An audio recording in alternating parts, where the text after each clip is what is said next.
Welcome to Energy GHK, living in biological harmony, where symptoms are explored as intelligent biological responses, not mistakes. Join us for grounded conversations on Germanic Healing Knowledge. Welcome and thank you for being here. Today I want to share an experience I had recently that stayed with me because it beautifully illustrates how the body can connect present symptoms to past emotional experiences. A few days ago, I was walking on the beach and ran into a woman I've spoken to before. We've had a few casual conversations about some struggles she had been moving through, both emotionally and physically. She had already mentioned ongoing pain in her right shoulder and neck, and from the perspective of GHK, the right shoulder, if you're right-handed, often reflects a self-devaluation in a relationship, often involving a partner, your father, friend, sibling, or a boss. And the neck can point to an intellectual self-devaluation where someone feels pressure, doubt, or not good enough in their thinking or decisions. When I saw her this time, she told me that she had suddenly begun suffering from severe vertigo. Naturally, I wanted to understand what had happened just before it began, because so often the moment a symptom starts can tell us so much. This is the importance of the timeline that we use in GHK. She said she had been lying on her bed when all at once she felt as if the bed was giving way beneath her. It was as though she were dropping or falling, even though she was completely safe. The sensation was so real and so sudden that it shocked her. And when she stood up, the vertigo was there. And that immediately caught my attention because vertigo is connected to a falling conflict or a perception of losing balance, stability, or orientation in one's life.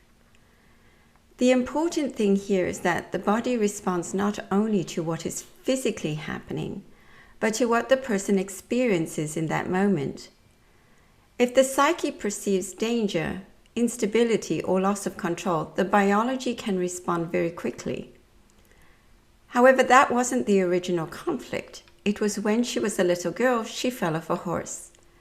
And the entire frightening experience of the fall gave her vertigo then. So that's the original conflict.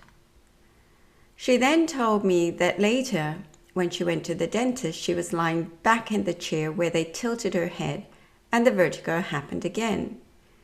It was the same vulnerable reclined position, and that is when another layer appeared. After that episode, she began experiencing a panic attack. So now it was no longer only the vertigo itself, but the body had started another sensation of fear. Afterward, she decided to go to the doctor because she was understandably worried about this.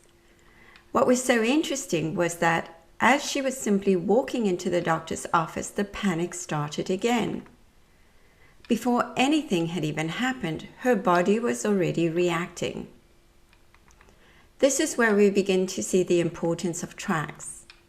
A track is like an imprint, a sensory or an emotional reminder that connects a present moment to an earlier unresolved experience. It can be a place, a smell, a posture, an environment, or even the feeling of anticipation itself. I began to explain to her that sometimes what appears to be a new symptom is actually the body stepping onto an old track. The body remembers what the conscious mind may not immediately connect. I asked her whether doctors, dentists, or medical settings had been frightening for her when she was younger. As soon as I said that, something landed for her. She told me that when she was a child, her mother would sometimes tell her that they were going to the doctor for her sister because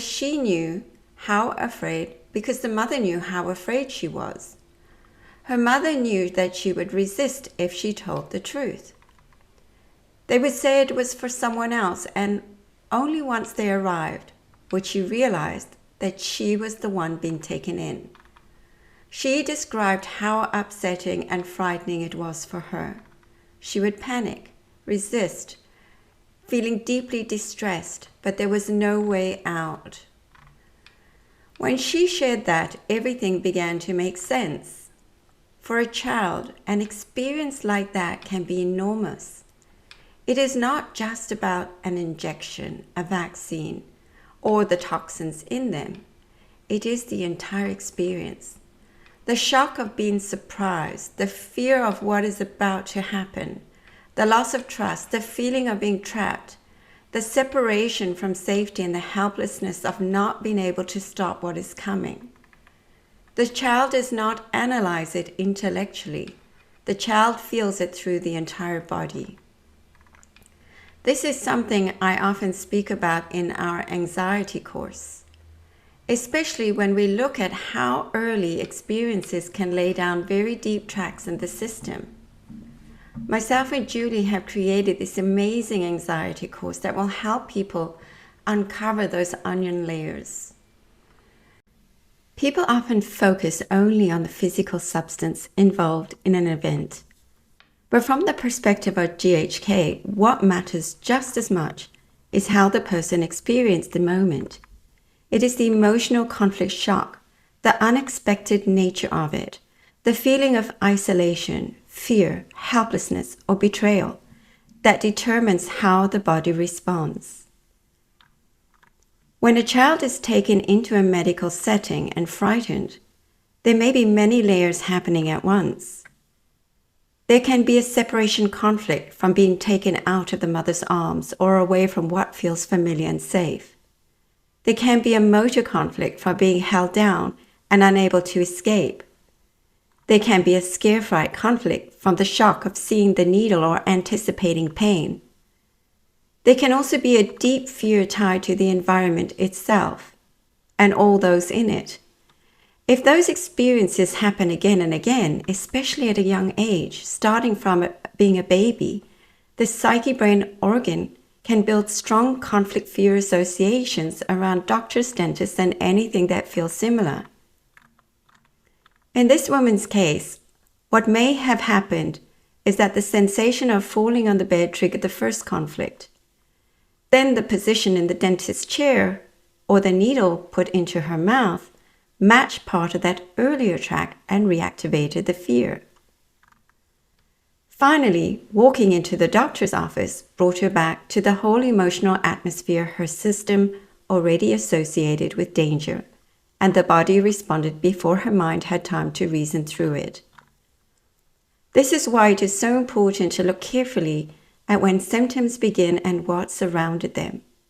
We have to ask not only what the symptom is, but what the person was feeling, where they were, what position they were in, what they were eating, and what that moment may have reminded the body of. Very often, what seems like it is unpredictable is not random at all. There is a pattern, and once we can see it, the person begins to feel less afraid. That is one of the most important pieces in all of this. Fear amplifies everything. The first symptom may be unsettling, but then the fear of it happening again and again can become a second conflict, a hanging healing. The anticipation of their next episode adds another layer, and very quickly the person is no longer reacting only to the original event. They're reacting to the memory, the expectation, and the fear surrounding the symptom itself. This in GHK is called a hanging healing. What brings relief is understanding. When someone can see that their body is not betraying them, but responding to a meaningful experience, we begin to ease from the fear. The symptom may not vanish in an instant, but the person often feels less powerless.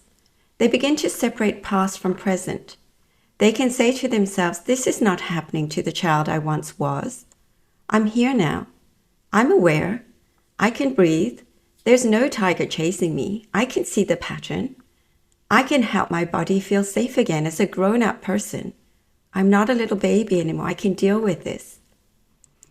This shift in the subconscious matters deeply because the body, the subconscious, needs a new experience. It needs truth where there was previously surprise. Safety where there was fear, and presence where there was helplessness. A way to reframe the situation. The more gently a person can bring awareness to the track without feeding it with more panic, the more possibility there is for the cycle to unwind. What touched me most in this conversation was how quickly she realized the connection once we spoke about it. Her symptoms had seemed confusing and frightening, but when she remembered those childhood doctor visits, the whole picture changed.